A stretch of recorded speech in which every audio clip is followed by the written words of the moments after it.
Assalamualaikum warahmatullahi wabarakatuh. Halo kawan-kawan programmer dimanapun berada di segala penjuru semesta. Jumpa lagi dengan saya Sugi di channel Fosalgo. Di video kali ini kita akan melanjutkan pembahasan kita di HackerRank. Kita sudah sampai pada challenge Java Reflection Attributes. Coba kita solve challenge-nya dulu.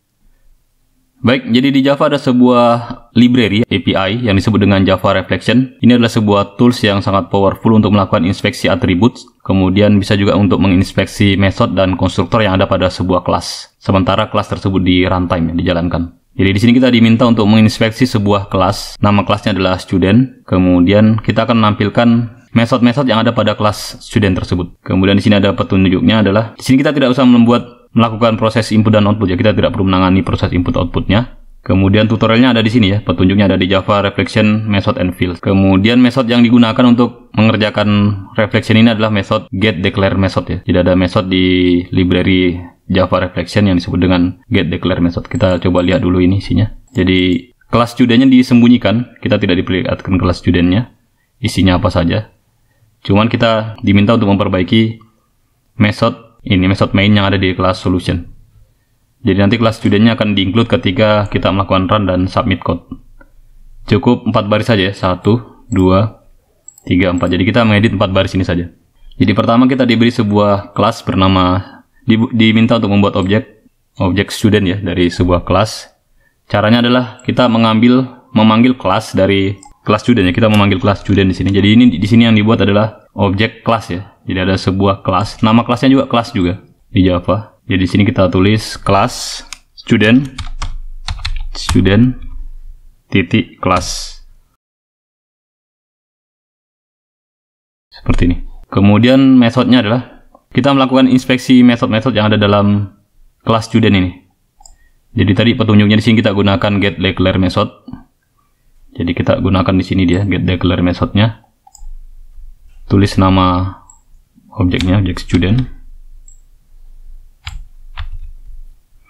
Titik getDeclare method, declared methods. Yang pakai S ya, method. Kemudian di sini ada array list. Di sini untuk digunakan untuk menampung method atau metode-metode yang ada di dalam kelas student ini. Di kelas student ini, di dalam kelas student ini ada method. Kita akan tampung dia ke dalam array list method. Namanya ya, nama method yang ditampung, tipenya string. Kemudian di sini kita buat for each. Jadi kita buat di sini method m. Method kita baca satu persatu. Method misalnya kita beri nama m dari list method, dari array method maksudnya. Dari array method kita membaca satu persatu objek method dari array method ini yang ini ya. Kita baca satu persatu method list yang ini ya. Method list yang ini kita tambahkan ke dalamnya. Jadi kita menambahkan method yang dibaca dari declare method ini. Hasil pembacaannya yang disimpan di dalam array. Kita masukkan dia ke dalam array list. Namanya yang dimasukkannya. Jadi tadi di sini yang pada saat dibaca sebagai array ini adalah tipenya adalah method. Sedangkan di sini array listnya cuma namanya saja yang kita butuhkan. Jadi kita tulis method list titik add. Kita add di situ m titik get name.